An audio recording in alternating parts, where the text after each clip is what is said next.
All right, everyone. It's looking like we have a few new people joining. So great to see everybody here. Sorry,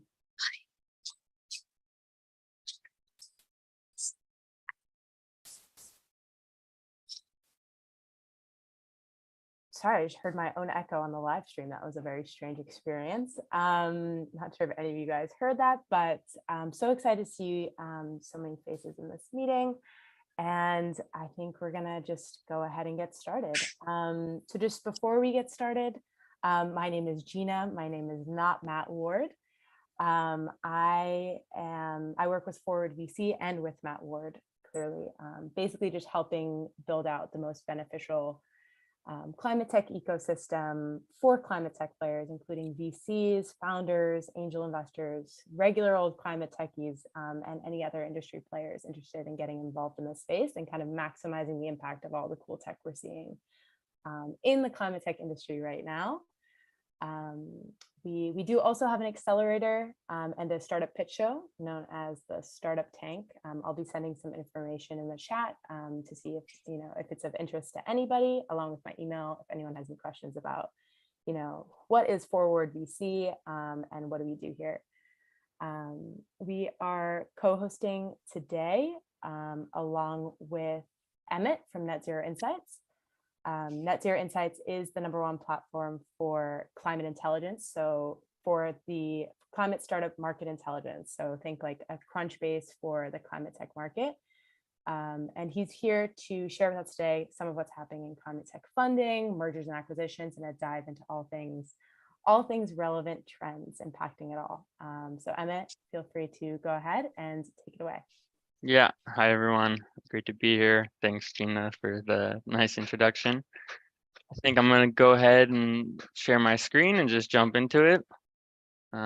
So can you see my screen? Yep, looks good. Cool. And I don't know if you can hear the background noise. If you can, I'm sorry. Hopefully you can't, but my neighbors are doing construction right now. So just to jump into it, yeah, as Gina said, today I'm going to be talking about some M&A and funding trends that Net Zero Insights recently published in our latest report, The State of Climate Tech, Q2 2023. Today, I'm going to be starting with just talking a little bit about Net Zero Insights, providing context about why we're the ones to present on this and why we exist, who we work with, stuff like that. Then I like to always kind of provide our definition of climate tech, just so when I am going through all these trends, showing you graphs and numbers, you'll have that context of, okay, this is what's in scope of these numbers, because I think different people have different definitions. And then I'm going to go into those highlights from our Q2 report. And then at the end, I'm going to end with a sneak peek into our Q3 report that is going to be published in October. And then at the end, we can have a nice session of Q&A. I'm going to be going through, I don't know, like 30 slides. So my suggestion would be if a question pops up, go ahead, send it in the chat during the presentation, and then we can address them later on. I worked on political campaigns right out of college, and I was a political fundraiser in 2010 for Senator Michael Bennet from Colorado. And I was lucky enough to meet Bill Clinton and President Obama. But the coolest was I planned an event with Michelle Obama, and she complimented my shoes. And I literally still have those shoes, even though they're falling apart, because she complimented them. So that's my fun. She's, the one non-president, but the most important in my mind. Alicia, are you talking to me? Oh, okay. So, pardon that interruption. Cool. So, who is Net Zero Insights? What do we do? Who do we work with? Just really quickly, as Gina mentioned, we operate a market intelligence platform focused around climate innovation. What we do is we work with different stakeholders within the climate tech ecosystem, ranging from corporations to accelerators to some of the biggest VCs in the space. What we do is we help them do market research, we help them with their deal sourcing, as well as collaborating on events and reports. So that's just to give you a little bit of picture of, who we work with, what the platform looks like a little bit. You can see it's an online web application, and all the data that I'm going to be showing to you is basically derived from our database that we extract and create reports from. So really the question is, okay, so why are we even doing this market intelligence for climate tech? I'm assuming all of you guys are interested in climate tech and have some knowledge. So some of the stuff you might already know, but I really think it's important to state these two reasons. The first one being 50% of the emission savings required to reach net zero rely on not yet commercialized technologies. What this means is in our work, we want to be able to identify these technologies that are going to get us to net zero, and we want to be able to track their evolution and enable the most impactful ones to scale and get to that commercialization stage. So it's just really important to know that, there's a lot out there, but right now we still have a long way to go. Building on top of that, the climate funding gap remains huge. So this is a report, a statistic published by Bloomberg NEF, and is stating, okay, if we want to get to net zero by 2050, we have to be investing trillions and trillions of dollars into climate solutions. It's important to note that this is not just the venture space, which I'm going to be talking about. It's definitely a big part, infrastructure and private equity, but the venture definitely plays a big part. And as you can see, we're here in the mid 2020s, and if, I'm optimistic when we're going to really start implementing and investing much more capital, there's going to be a lot happening, lots of money moving. And so we want to help make sense of where the money's going, who are the main players, and help the broader climate techies community stay up to date with all the latest trends. That being said, I'm going to jump into our definition of climate tech, so you have this context when I'm going through all the trends that I'm talking about. We prefer this definition, so any innovative products, services, and technologies addressing at least one of the 6 objectives of the EU taxonomy for sustainable activities. So if you're not familiar with the EU taxonomy for sustainable activities, it's this taxonomy that they've built aligned with 6 objectives: mitigation, adaptation, circular economy, biodiversity, pollution, water, etc. And it's a really in-depth framework for investors to be able to report on their activities. They have this really in-depth taxonomy, and we like that this kind of definition goes much past adaptation and includes adaptation and all the other ones, as we really think investing in those areas is just as important as mitigation. For us, this is like the highest level of how we approach climate tech. And then from here, we only go deeper and deeper and understand the different solutions that exist. And so we have our own climate tech solutions map that basically breaks down all the different challenge areas and then all the very specific solutions. So apologize if this is a little blurry. It's hard to fit all of the mapping that we've done into one page. And I just want to stress that, like, in this presentation, I'm just going to be focusing on the highest level. If you're interested in going deeper into any of these subjects, we also do deep dive research that can be found on our website. So now with this kind of understanding of what's climate tech, why do we need it? Now let's look at the current state of what we're seeing. This graph here, I'm showing you the total overall tech funding since 2020 until Q2 2023. The gray is overall tech funding and the green is climate tech. So there's 2 things that I just really want to highlight here. One is, okay, we saw really a tech boom from 2020 through to 2021. And then we've seen like an economic downturn, a recession really hit the tech scene quite hard in terms of money flowing into new ventures. That plus the percentage of climate tech funding that in terms of the overall funding.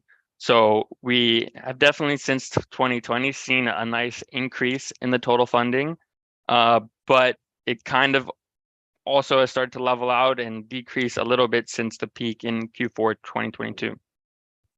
That being said, I push strongly that we need more funding going into climate tech, and ideally in the next few years we're going to be able to see this going up much more.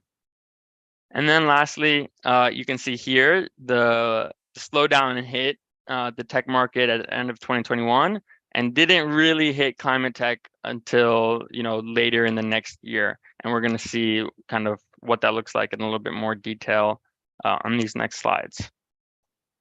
But zooming in on just the climate tech, this is now not quarter by quarter, it's year over year.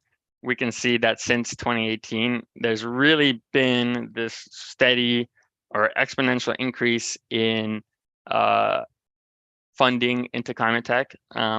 What's important to note here is that what we do is we track not just equity and venture deals, we track debt and grants. So this is all encompassing any type of capital flowing into these climate companies that we're tracking. And so we saw this nice increase, but then as I was showing you, starting in 2023, this tech slowdown hit climate also. And so this year we've really seen a decrease since 2022. And since this data is from just like halfway in the year, we're projecting that the total funding reached 64 billion, which is definitely a significant 33% decrease from the year before.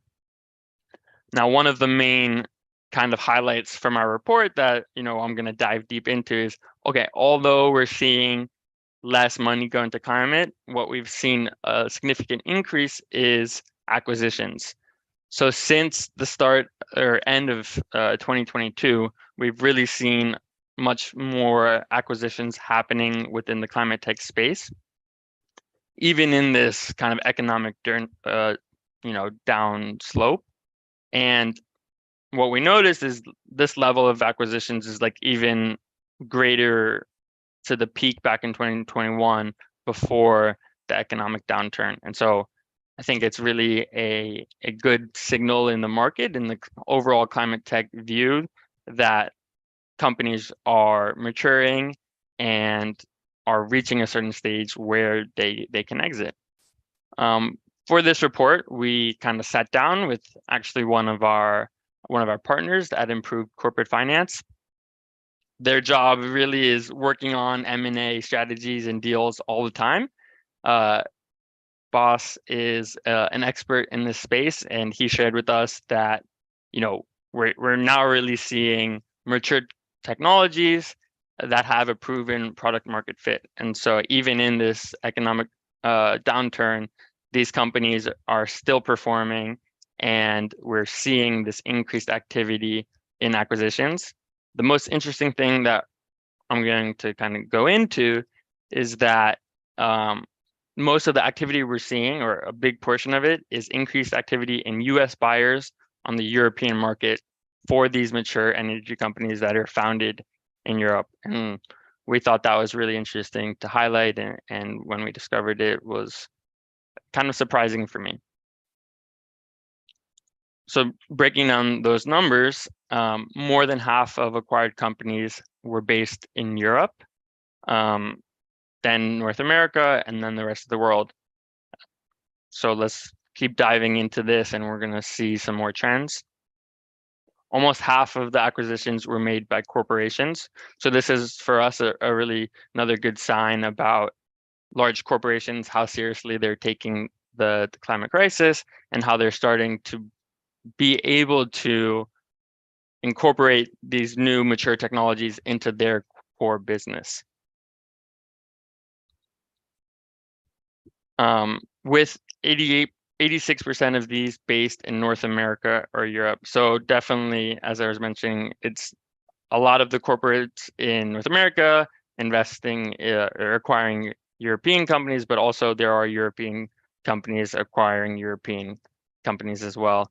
But it's really interesting to see that the North American corporates are the ones that are kind of doing more acquisitions, at least for the first half of 2023. When we kind of look at all of these acquisitions and we break them down by those challenge areas I was talking about, we can see that energy definitely had the biggest focus. And then I think really interestingly, circular economy, and then third, transportation. And so we always like to break it down by, okay, where is the money going? And then here it kind of gives you, okay, where are corporates really, focusing their capital and want these new technologies to support them?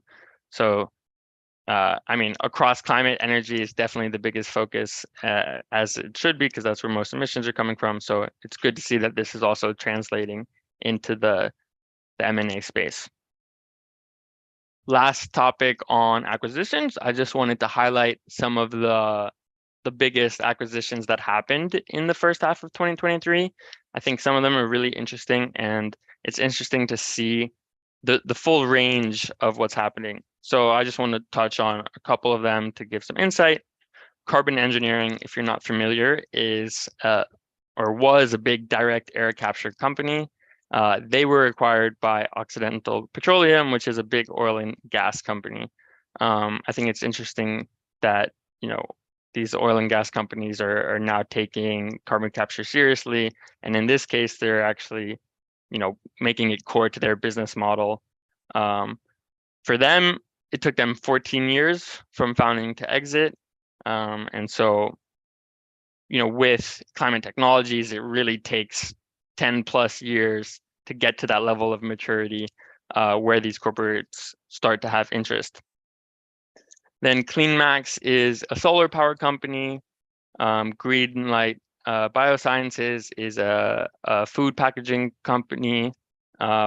Whisk and Zoom are mobility companies. Meatless Farms is an alternative meat. And you can see, so there's a full range of companies getting acquired. And from the acquirers list, most of these are corporates with only like one kind of private equity firm really stepping in here as part of it. And so I think it's really just interesting to see some examples of the acquisitions that I've been referring to. So next, we're going to take a step back from acquisitions. I think from the report that I'm referring to, that was like one of the biggest findings. And now I'm going to jump into some other findings that are broader climate tech trends. And so we're going to kind of start with a geographical comparison of what we're seeing. So when we break down different regions in the world, we see that North America leads in funding with, in the first half of the year, 6.6 billion, followed by Europe, and then Asia. I think what's interesting here is we saw a 30% decline in North America with a 7% increase in Europe, and Asia also went down. So Europe kind of has maintained a nice increase, which is good to see, but there's kind of always this battle between North America and Europe on who's really pushing the climate fight forward faster. And right now, North America, there's just more money moving. I wanted to kind of dive deeper into the regions and focus on the cities, because I thought really in Q2 2023, this was super interesting. We identified 10 hubs with funding of 5+ deals happening. And so if you're just looking at the cities, Mumbai actually had the most funding happen. Obviously, only 6 deals compared to 82. So there were major mega deals happening in India. And then if we look at some of the other hubs, we have Boston, London, Berlin, Paris, with London really standing out with 82 deals happening. And so London has definitely emerged as one of the leading hubs and where deals are happening, as well as multiple cities in Germany, as well as New York and San Francisco, which I think are expected. So now we have this kind of geographical reference of trends, and now I want to jump into the different challenge areas. I showed you the challenge areas earlier for the acquisitions, but now this is just total funding. And so here, again, we're seeing, energy took nearly half of all funding. But what's interesting here is all but 5 challenge areas saw a decrease from the quarter before, with the most surprising probably water having a 500% increase from the quarter before. So there was probably some big deals happening in the water space, which is, I think, really interesting because there's not really a lot of focus on the water, but as climate change is exacerbated and global warming happens, water as a resource really becomes an important thing to be able to save and monitor and make more efficient solutions for. So that was cool to see. Moving on, now I'm going to kind of jump into maybe a deeper comparison of Europe and the US. As I mentioned earlier, this is where a majority of the climate tech companies and investors are, and it's interesting to just compare what we're seeing. So when it comes to grants, this is definitely been a big topic in the climate tech space as a way for early stage companies or even middle stage companies to get other non-dilutive sources of funding. And so far in 2023, we've seen that Europe has actually decreased the amount of grant funding going to these startups, but the US is increasing. And I think with the IRA in the US, we're going to see this going up more and more as we see more and more late stage companies or growth stage companies qualify for some of the project grants that are available in the US. What I've been hearing on this note is like the IRA, the Department of Energy have really made it really easy for them to deploy capital, where in Europe, it's a little bit harder to actually deploy the capital once the grants have been accepted. So I'm hoping, I'm American, but I'm based in Europe, and I'm hoping Europe takes a lesson from the US in how we can get more public money to these companies faster. Moving on, the next thing we like to compare is the deal size. So comparing 2022 and 2023, the deal sizes in the US are larger overall. This is something we've seen kind of historically be a thing. I think valuations in the US are generally higher. Investors have a higher risk tolerance, and therefore that translates into bigger deals happening. But it's interesting to see that the median deal size in Europe is increasing. But if you want to look at the average deal size and the median deal size, the US is almost double that for both cases than Europe. And so I don't know, for any founders out there, it's kind of really important to understand how investors in the different regions operate. Then this is going to be my last slide from the Q2 report. Here we're looking a little bit deeper into some of those challenge areas where funding is down in most sectors with few exceptions. So interestingly, as I was talking about earlier, water in both the US and Europe saw an increase, and circular economy and built environment, whereas energy, built environment, and some of the other ones saw a decrease. So it's just, some insights here to help you understand where money is going, what companies are able to raise capital. And this, again, was all data from Q2 2023. Now I'm going to move forward into a little preliminary sneak peek into the state of climate tech Q3 2023. This is going to be our latest report published in October. We've already gone ahead and published 3 key insights that we're already seeing.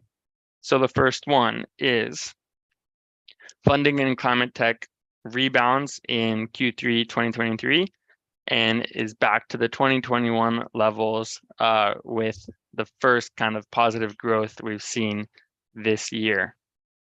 So this is again, exciting to see because as I was mentioning earlier, there was this, the economic downturn was hitting climate tech and it was kept going down and down. And now we're seeing a bit of a resurgence. That's really exciting to see. But we need to dive into this a little bit more because although this was increasing, what we did notice is that the actual number of deals is decreasing. So this goes back a little bit to the size of the deals and the acquisitions that we're seeing. So in Q3 2023, here we saw a significant decrease in deals happening, but the funding still increased. And we account that to really large deals that happened over the summer. There was multiple billion plus deals that happened. A lot of them are for building new factories or setting up, like expanding globally. And so this is kind of, matching the consolidation that we were seeing in Q2 with acquisitions, where we're really seeing mature companies kind of step into the spotlight, whether it's raising a lot of money or getting acquired. So yeah, it was just super interesting to point out that mega deals happened this summer, but less overall deal activity existed. Then moving on to my last graph. These are the last graphs we have to look at today. And here we're just showing the breakdown of the different regions, what the trends are. And it's great to see again that across the world, we're seeing this resurgence in more deals happening in Q3, with Europe and the rest of the world showing the largest increases from the past couple of quarters. It's cool to see, especially in Europe. It's almost the best quarter we've ever tracked, and that's exciting. Again, I think this is because we're tracking more and more big deals that are happening.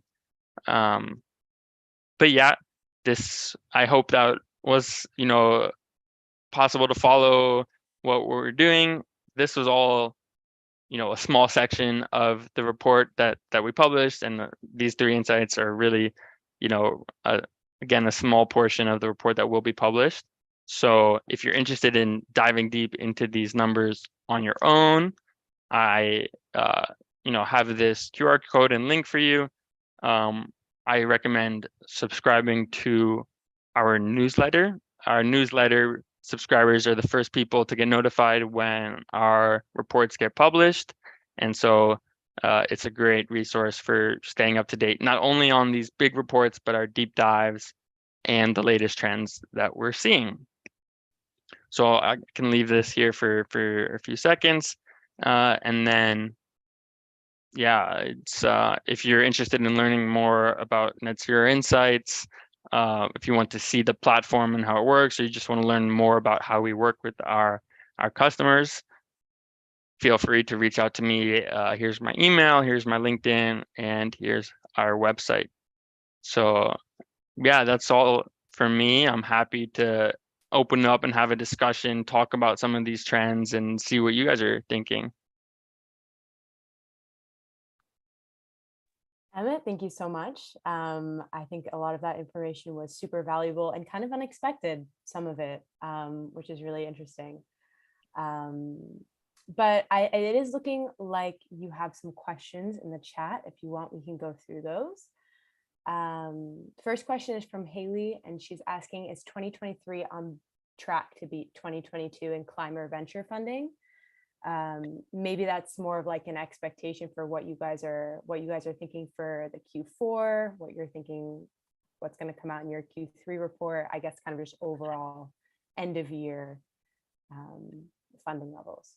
Yeah, I'm gonna bring that back to this slide. It's a great question. Obviously, this is just our prediction, our forecast for the year based off of what we've seen these previous quarters compared to the quarters the year before. But really 2022 was like a major year in funding. And so we expect that by the end of this year, it's not going to reach the same levels. Unfortunately, I mean, I hope we're wrong, and Q4, there's just a lot that happens. But from what we see now, I expect it to not reach the same levels as 2022. Gotcha. Great answer. Next question is from Len, who's asking if there's any interest in acquiring companies that don't yet have over $1 million in EBITDA or revenue. Len, I'm seeing you're there, so if you want to hop in and kind of, if you have any additional questions, feel free to jump in. Yeah, I mean, there's kind of two categories of climate tech funding that I'm right smack dab in the middle of. One is with early stage businesses that have, you know, commercial products, but they're not, you know, typical M&A acquisitions. And then the other one is, you know, companies with projects that need engineering money to lock everything down and get rid of the risk, so that could be fundable. Big projects like, you know, emissions-free ammonia plant or something like that. Yeah, I think I understand the question. So I'll first jump to the one you read in the chat, and then I can touch on that second point. So I can't give you like a very 100% accurate answer. I can only talk on my experience because we don't have all the revenue numbers for all of the companies that get acquired. But what we're seeing is most of the acquisitions are happening with, you know, companies being in 10 plus years. And so I think it's hard to see interest in companies that don't have over 1 million in EBITDA or revenue. Maybe there's more room there for mergers with like similar competing companies that can kind of combine forces. But yeah, I don't know much about the interest in acquisitions happening at that stage without the product market fit. Then to your second point about financing those big projects, I think this has been a big topic among the climate tech community, especially this year. I've been seeing much more conversations happening about the climate capital stack and how these hardware companies have to, they don't fit the traditional venture model. They can't just solely rely on VC money to be able to fund those projects. And so I think I've seen some nice reports and figures about companies relying on kind of like customer pre-orders, basically how their customers helping to fund those projects, or potentially some debt lending. There's some banks out there that now have this focus on helping these kind of first of a kind projects get off the ground. Yeah, and I think, you know, more and more people are starting to realize that to solve this climate crisis, we need hardware solutions. We need new, you know, physical technologies on the ground, and we have to be able to have new creative ways of financing these growth that don't meet the traditional VC venture model that we saw, you know, over the last 20 years. So I hope that answered your question then. Thanks. We have another question from Jay, who I think this response might tie in with your last one, but he says, given that Europe seems to have a lot more deals by location, would you say that European investment is flowing more to early stage climate tech startups, either at seed or Series A stage? Just wondering if you want to elaborate on that. Yeah, I'm trying to see if any of my charts touched on it.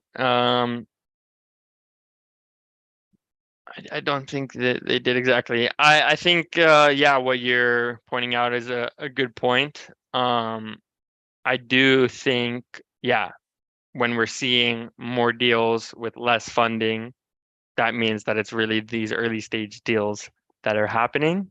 I think there's a lot of climate investors here in Europe, and we're starting to see much more, founders emerging in the space.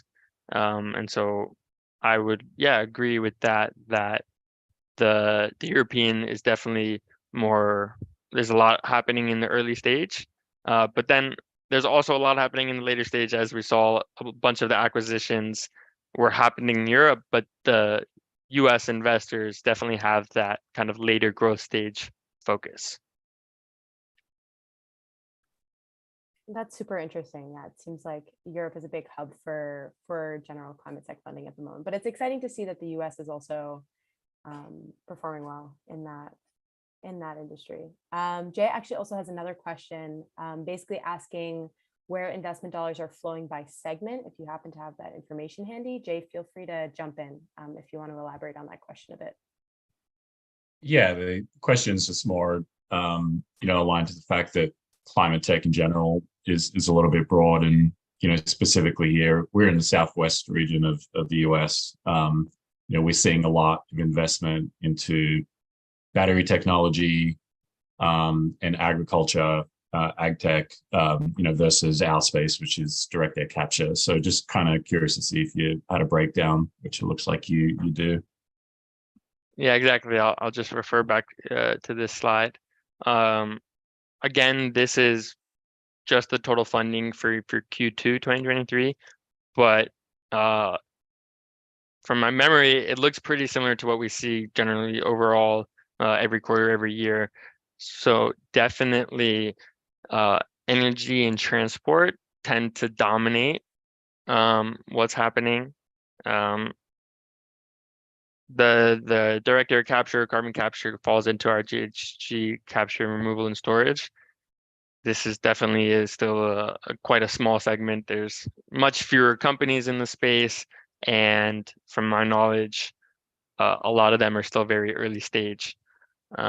Whereas, we see way more funding here because these companies are just much more mature, and so they're raising bigger rounds.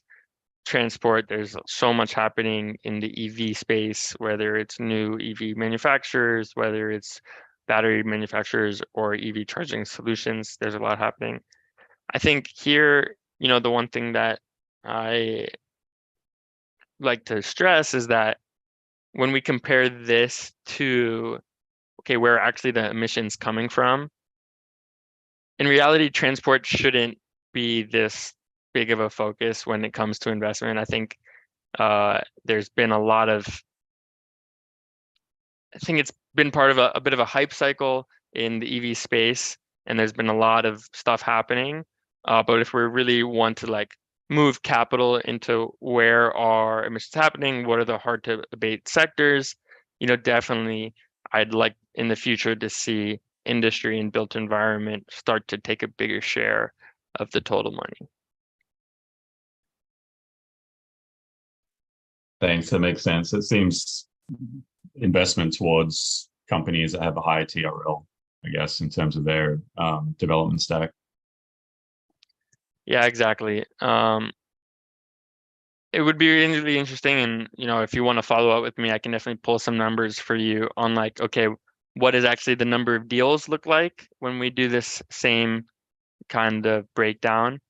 I have a feeling it would change a little bit just because these are the higher TRL mature technologies that are able to raise hundreds of millions of dollars, if not billions of dollars. Perfect. Thank you. That is super interesting. It's interesting to know where you'd like to see the investment going in the future. I think that's a really good insight in and of itself with your background in the industry. Hugo had an additional question. Hugo, I don't know if you prefer me to read it or if you prefer to just come off mute. I know you're in the meeting. Yeah, happy to. Can you hear me? Yep, we can hear you great. Yeah. Emmett, thank you for the presentation. Firstly, I just wanted to ask, since and you touched on that perhaps in Europe the funding from grants and government funding overall is perhaps a bit lower, and I guess the US has its Inflation Reduction Act and infrastructure bill and the like. I just wanted to understand, where is all this European funding and momentum coming from? Because I guess intuitively it would seem like the US has a more developed capital stack, yet it seems like Europe has the momentum at the moment. Yeah, that's a great question. So in my view, I would say that US has like historically had just a bigger VC venture funding capital stack, right? And from my perspective, like the European governments have all been pushing this green tech, climate tech wave more and earlier than the US, and the US has been kind of playing catch up. And the IRA is like a major example of the US playing catch up, and it's accelerating the capital flowing in the US. Europe was already, I think, pretty strong and leading in pushing for more investment going. I just think the nature of, it's one country versus, tens of countries all kind of trying to work together. The US is just able to, push more capital faster, just because, at least from the government perspective, it's one body, one interest versus like the European Union. And then I think you asked about the EU, UK doing that perhaps the US isn't. Yeah, I think like the one thing I've seen in Europe that I haven't seen in the US is like the EU taxonomy and giving incentives for fund managers and different funds for like reporting with FDR standards, and really, they have to be held accountable for where the money is going. And I think this is really a good push into, understanding the actual impact of this capital moving. In the US, I haven't seen any type of standardized kind of reporting system yet that, new funds can align themselves with. So I'm just trying to find the name of that company. Can we, is it possible to? I feel like you're not with us, JD. Yeah. So Hugo, I hope that answered your question. Yeah, it did. Thank you very much. Yeah, I think that's a super good question, and definitely something that the US has some catch up to do. Emmett, I do have some questions for you, because we have a few minutes left. If anyone else has additional questions, feel free to just unmute yourself or send it in the chat or whatever you prefer. Emmett, I did see in your presentation you had a slide that was talking about like a 22% increase in Q2 2023 for circular economy focused investments. And I don't remember if that was it's for the US. I was just wondering if there's any kind of zoom in you can provide on like why that is, or kind of what's going on, because circular economy is like such a broad space. So I'm just wondering if you have any additional information there. Yeah, not off the top of my head, but if I can, let's see, refer back to our solutions map, maybe it's hard to see, but so under circular economy, we have waste energy, shared mobility, food waste and loss, recycling, and different marketplaces for circular solutions.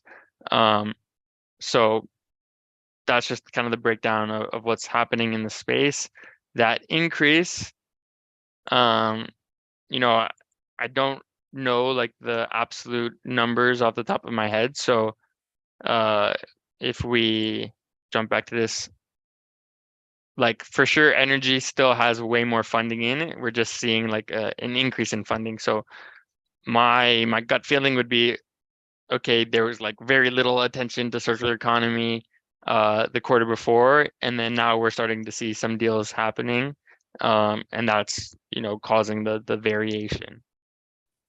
Gotcha. So it's more like proof of there's like some kind of new market interest in there versus overall funding. That makes sense. Exactly. It's something that I'm personally interested in. So that was a cool stat to see. And then just my final question is, you mentioned that the acquisitions that you're talking about, half of them are being made by corporates. I'm just wondering what makes up the other half. If it's like kind of small, like more medium-sized companies making these acquisitions, or what else is going on there? Yeah, so the large majority of this other is going to be private equity firms. They're the ones that are, coming in, buying these companies, taking majority share, and then kind of scaling and operating them. Gotcha. That's a Yeah. cool statistic. Very interesting. Yeah, good question. Well, if nobody has, Yeah, I have a go ahead. question. So, could you tell us a little bit more? You probably covered this at the beginning and I missed the first 5 minutes or so. How does Net Zero make money, and how can we help you? Yeah, good question. Happy to always jump back and talk more about us. So Net Zero Insights, our core business is selling a subscription to our online web application. So here we work with full range of stakeholders within the climate tech space, from accelerators to VCs to large corporations, and even government bodies that are doing research into the space. All of the data that you've seen me talk about is us studying all of the stuff that we're tracking and all the data that's on our platform. So that's like our core business. And then the second kind of revenue stream for us is generating these reports. So we do have, bespoke research that we do for different clients. Typically it's in the form of like a deep dive into a specific topic. And these generally are sponsored reports that we basically co-publish with these partners. How can you help us? That's a great question. So always introductions to investors or other, climate tech people in the space that could benefit from our data, or are new to the space and want to really understand climate tech. We're a great resource for that. And then really the second thing is, I don't know like the range of the people we have on, but one of the things we've started doing, and definitely maybe we could follow up with the link here, is most of the data that we aggregate is publicly available information. We're just like mapping out the internet, studying what's happening, aggregating profiles on all these companies, and then we have analysts that basically enrich the data. Right now, we've started this new process of allowing companies, the startups, to claim their profile, enrich their data with more more data points, and we're hoping to kind of create a relationship with all the companies to be able to support them. We want to be able to highlight the ones that are currently fundraising and really provide more spotlight to the users of our platform, to these companies. So if you work at a startup, definitely claiming your profile would be helpful, or if you work with startups, allowing them to claim their profile. And then I'll just add on top of that, we want to help these startups, and what we offer in return is access to our investor database. So if you claim your profile and you help us with better data, then you get access to our database of 20,000 different climate tech investors globally. So can you put a link in where we go to update data? Yeah. I will send the link right now. Is that on the Forward database or something different? It's something different. So Forward is one of our partners. They also feature, deals and startups.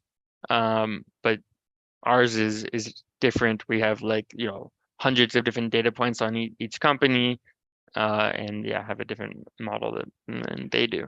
But I just sent the link in the chat, and it's where you can go on and claim your profile. It's a long form that takes, I guess, I don't know, like 20 minutes to fill out, but it's worth it because there's the incentive at the end. Additionally, you can see in the chat, Forward is one of our partners, and anybody in the Forward community who's interested in subscribing to the Net Zero platform, we offer a 10% discount for the yearly subscription. So I think that's worth pointing out here.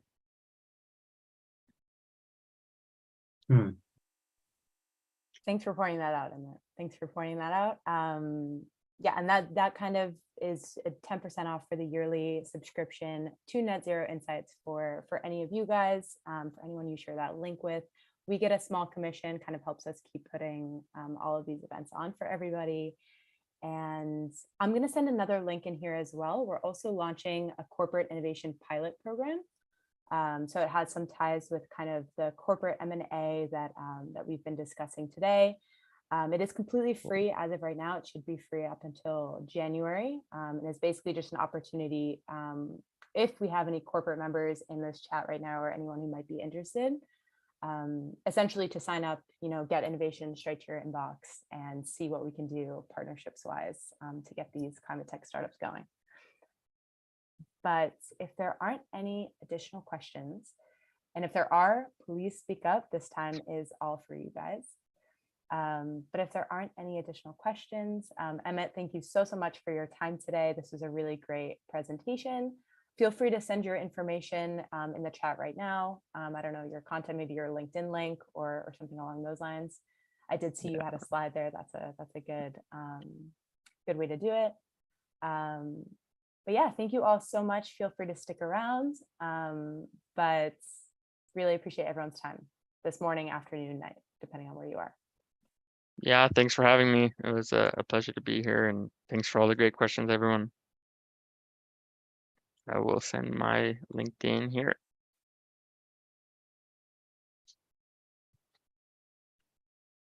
Thank you. Have a great day. Thank you all. Have a great day.